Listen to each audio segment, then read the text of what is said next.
Tignan nyo mabuti ito ha, pinalipat ni Lacson itong si Alcantara doon katabi ni Boying Remulla sa DOJ. At tignan nyo yung susunod na mangyayari. Can you please take your seat beside the Secretary of the Department of Justice para yung nasa vantage point ka? Pansinin niyo yung folder sa harapan ni Alcantara. Yan ang kanyang statement na binuksan niya kasi babasahin niya. Tapos, yun, binigyan siya ng script ni Boying. Kaya pala siya pinaupo dyan ni Panfilo kasi hindi naman siya dyan nakaupo nung umpisa, di ba? Pinalipat lang siya ni Panfilo. Nakita mo yung naging facial expression dito sa Alcantara nung ibinigay ni Boying sa kanya yung papel.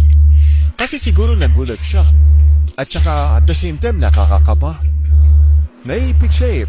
Sasabihin ba niya yung totoo na nalalaman niya or babasahin niya yung script na ibinigay ng demonyong si Boying sa kanya? Tingnan niyo, nag-iba na yung nature niya. Kaya pala nung umpisa ng statement niya, hindi siya nagbabasa. Natatandaan niyo ba yun? Sabi niya hindi niya nababasahin yung statement niya dahil alam naman niya. So, inihayag niya yung statement niya. Ang naging problema nito, sineban siya ni Panfilo na Alcantara, meron ka namang statement, basahin mo na. Naalala niyo yun? Kaya pala ayaw yung basahin kasi script yun.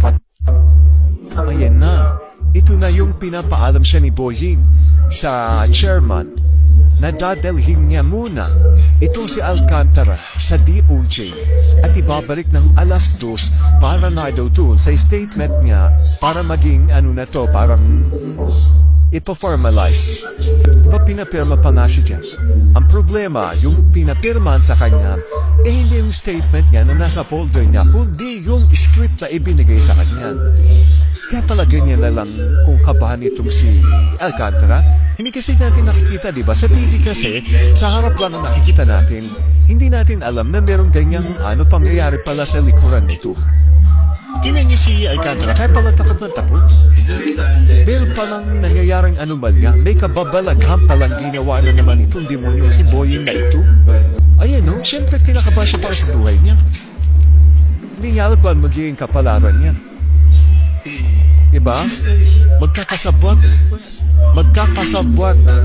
Alam niya ni Panfilo at saka ni Percy Paloma yan. Diba? Yan na, tatayo na. Tama, kabado siya oh. Ayun, yan yung script na dadali sa DOJ tapos yung statement niya, ayun, sinara niya na. Oh my God.